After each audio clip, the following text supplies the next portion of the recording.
I ran away from my abusive husband with my 5-year-old son.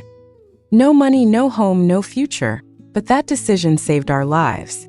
This is a love story about pain, loss, and a second chance that came when I had already lost hope.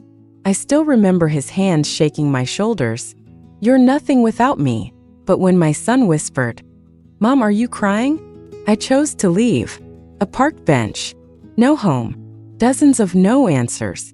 Until one call changed everything. A house. A man in a wheelchair. And a tragedy that never healed. Mr. Nicholas lost his family in one night. I almost lost myself. But sometimes, life gives you another chance. And one evening at his birthday, everything changed again. A story about pain that never fades. About love that finds you when you least expect it. And about finding a home when you thought you had none. Subscribe if you believe in second chances. Love Stories Max. Welcome to my channel. Enjoy watching, friends. I ran from my abusive husband and found a home. He grabbed my shoulder so suddenly that I felt something inside me crack. Not a bone, something deeper. "Where are you going to go, Emma?" His fingers dug into my skin. "You have nothing. No money, no family. You're nobody without me." I looked into his eyes and saw not a husband but coldness, strangeness, emptiness. "You'll sit quietly," he went on, shaking me. "Put up with my cheating, listen, and do whatever I tell you." At that moment, everything inside my head went silent, as if the whole world had muted. I could see his lips moving, but I couldn't hear him anymore, because I remembered another voice. Soft. "Mom, are you crying again?" I slowly turned my gaze toward the doorway. Anthony stood there. My little boy, 5 years old, and already carrying more pain in his eyes than many adults. And right then, something inside me finally broke. Or maybe it finally woke up. I grew up in an orphanage. I know what it's like to be unwanted. I know what it feels like to stare out a window and wait for someone to come. And no one ever does. I promised myself my child would never feel that. And yet there I was, trapped, with a man who was destroying me, and a son who saw it all. When John left for work, I sat on the edge of the bed for a long time. My hands were shaking. My heart was pounding so hard I was afraid Anthony would hear it. "Mom, are we going somewhere?" he asked quietly, holding his old teddy bear. I looked at him, and for the first time in a long time I didn't lie. "Yes, sweetheart. We're going home." He didn't understand, but he smiled, and that was enough.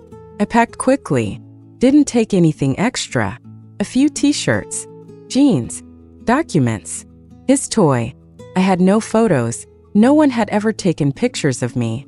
My life had no memories, but I decided he would have them. When we walked out of the apartment, I didn't even look back, because if I had, I might have stayed, and I couldn't anymore. We sat in the park, on an old wooden bench. It was a little chilly, so I wrapped Anthony in my sweater. He leaned into me. "Mom, is it just the two of us now?" I swallowed my tears. "It's always been just the two of us, baby." He thought for a moment, then said quietly, "I like it better this way." Those words broke me, and at the same time put me back together. I pulled out my phone. My hands were still shaking. Listings. Live-in caregiver. Looking for a woman without bad habits. Preferably no children. I froze. Pressed my lips together. "Well, it's okay," I whispered to myself. "I'll call anyway." I dialed the first number. They hung up. "Second, do you have a child?" a cold voice asked. "Yes." "Sorry, not suitable." Third, fourth, fifth. Every no hit me like a stone. But I couldn't give up. 'Cause now, I wasn't alone. "Mom, are you tired?" Anthony looked at me with his big eyes. I smiled through my tears. "No, sweetheart. I'm just looking for us a new life." He hugged me, with his little arms, but so tightly, that I felt it. I wouldn't fall. I dialed another number. "Hello." A woman's voice. Warmer. "Hi. I'm calling about the caregiver position. Do you have experience? No, but I learn fast. And I really try. A pause. Do you have children? I closed my eyes. Yes. A son. He's 5. Silence. Long. I was already preparing to hear another no.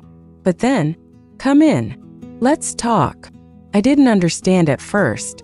I'm sorry, what? I said, come in. Do you want to write down the address? My lips trembled. Yes, of course. When I hung up, I couldn't hold it in anymore. I burst into tears. Right there. On the bench. Anthony got scared. Mom, what's wrong? I hugged him. These are happy tears, baby. He smiled. So, we'll have a home? I held him even tighter. Yes, we'll have a home. I didn't know what was waiting for us next. I didn't know if it would work, if they would accept us, if I would be strong enough. But for the first time in a long time, I wasn't afraid, because I had done the hardest thing. I left. I chose myself. I chose my son.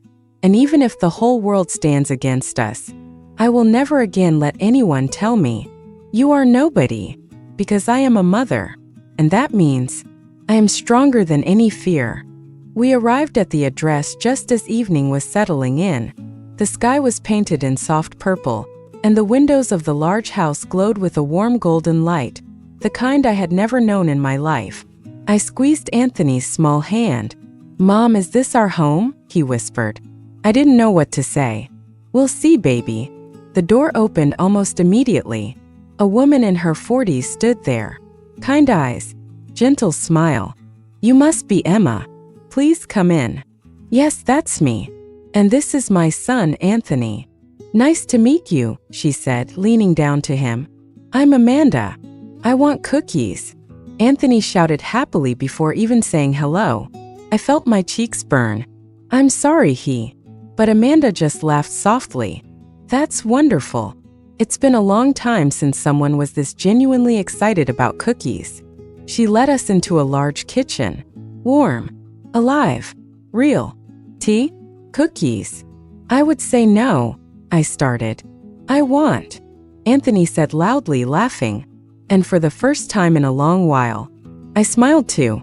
Mr. Nicholas will come down shortly, Amanda said and went to prepare the tea. My heart started racing again. What if he changes his mind? What if he says no? What if we lose everything again? And then, a quiet sound. The elevator doors opened. I looked up and saw him, a man around 60 in a wheelchair, gray hair, tired but very kind eyes. I stood up. You must be Mr. Nicholas? I reached out my hand. I'm Emma. He smiled and shook it. Yes, and this must be your little man? And then, Anthony ran up to him. I'm Anthony. I'm 5, he said with a bright smile. And I saw it. Something changed in Mr. Nicholas's eyes. Like warmth returned. Like he remembered something important. He asked a few questions. Can you cook? Yes, a little.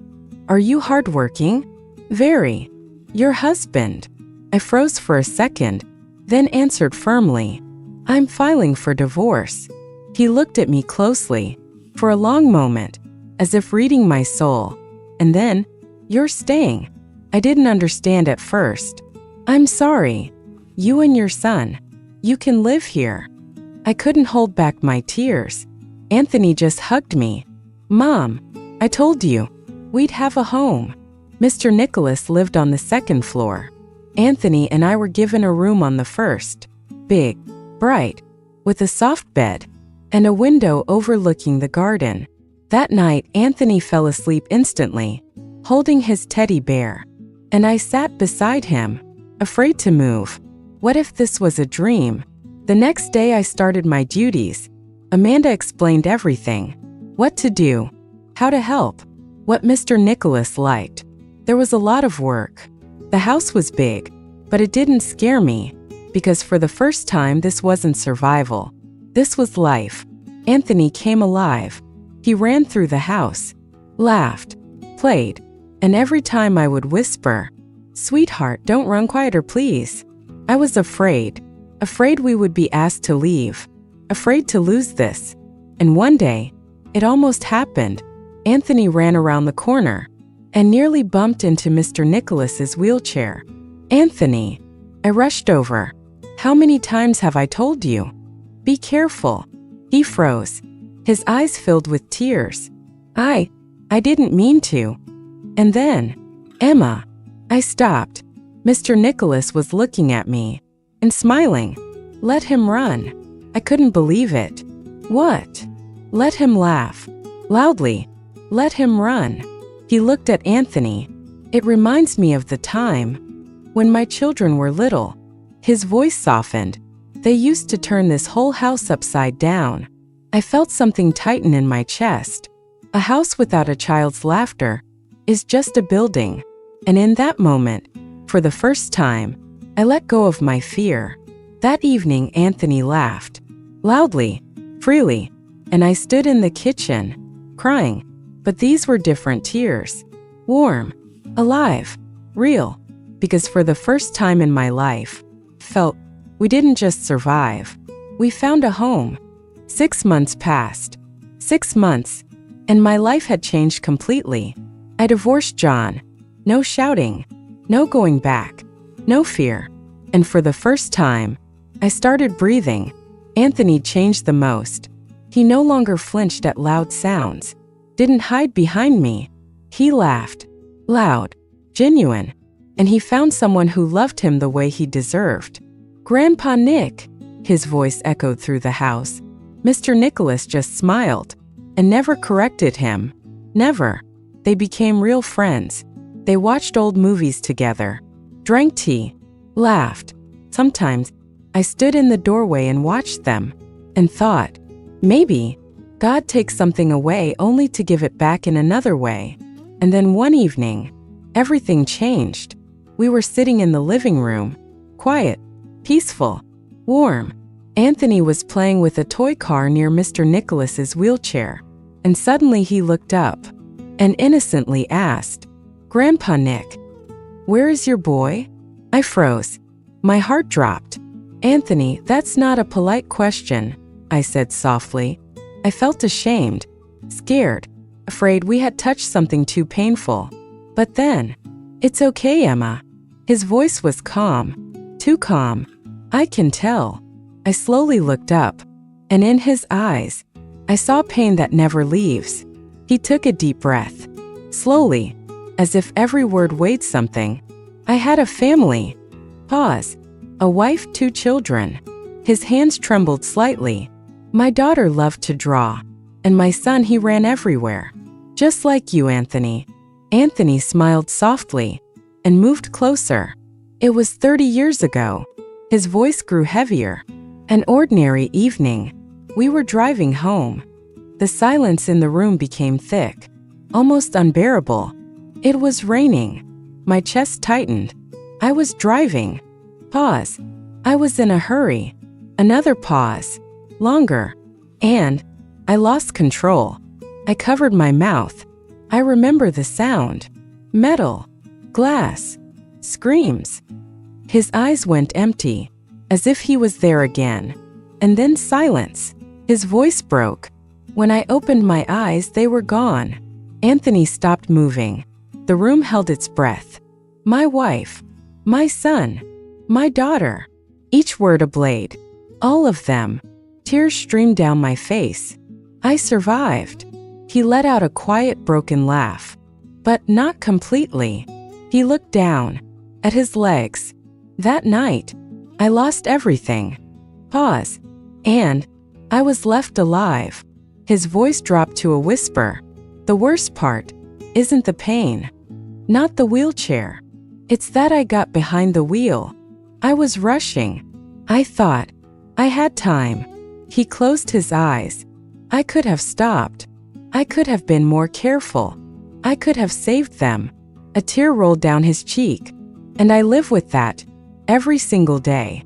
I stepped closer, slowly, not knowing what to say. Because words like that don't exist. Anthony walked up to him and just hugged him with his small arms, the way only a child can. "I'm here, Grandpa Nick," he whispered. And in that moment, Mr. Nicholas cried. For real. Openly. For the first time in years. I stood there and understood. This wasn't just a story. It was a lesson. A devastating one. Paid with life. With family. With everything. That night I couldn't sleep. I watched Anthony as he slept and thought, how fragile life is. How easy it is to lose everything. And how important it is to cherish every moment. Every second. Every breath. Because sometimes, one mistake costs everything. Mr. Nicholas's birthday came quietly. No grand celebration. No loud noise. But filled with a kind of warmth you could feel in every little detail. From the morning, the house came alive. Amanda was busy in the kitchen. The air filled with the smell of pastries, cinnamon, and vanilla. Anthony ran through the hallways holding balloons, whispering to me, "Mom, today is a real celebration." I smiled, because it truly was. Not just a birthday, but a day when this house felt alive again. I was arranging napkins on the table when I heard his voice. "Emma." I turned. Mr. Nicholas was looking at me with that familiar soft smile. "I don't want you to look like a caregiver today." I froze. "What?" "I don't understand." He handed me an envelope. "Go. Buy yourself something beautiful." I shook my head immediately. "No, I can't, it's too much." "You can," he said gently. "And it's not up for discussion." Pause. His voice softened. "You deserve to look happy." I lowered my eyes, because no one had ever told me that before. When I walked out of the store, I stood in front of the window for a long time. The reflection looking back at me wasn't the same woman. A light dress, soft fabric moving with every step, loose hair, and eyes alive. For the first time, I saw myself differently. That evening, the house filled with guests. Not loud, but warm. Laughter, soft conversations, the quiet clink of glasses. I stood a little aside, holding a tray, like always, like I was used to. And then, "Emma, come here." I looked up. Mr. Nicholas gestured for me to come closer. Next to him stood a man, around 30, tall, calm eyes. "This is Stephen, my colleague's son." My heart beat a little faster. "Nice to meet you," I said softly. "Likewise," he replied, not breaking eye contact. And in that moment, I understood. This wasn't accidentally. It was a plan. Subtle, warm, very Nicholas-like. Later, Stephen walked up to me with a bouquet of roses. Deep red. Alive. "These are for you." I hesitated. "For what?" He smiled slightly. "Just because." Then added quietly, "Because you're real." Something inside me shifted. Not fear. Not pain. Something new. "Mom."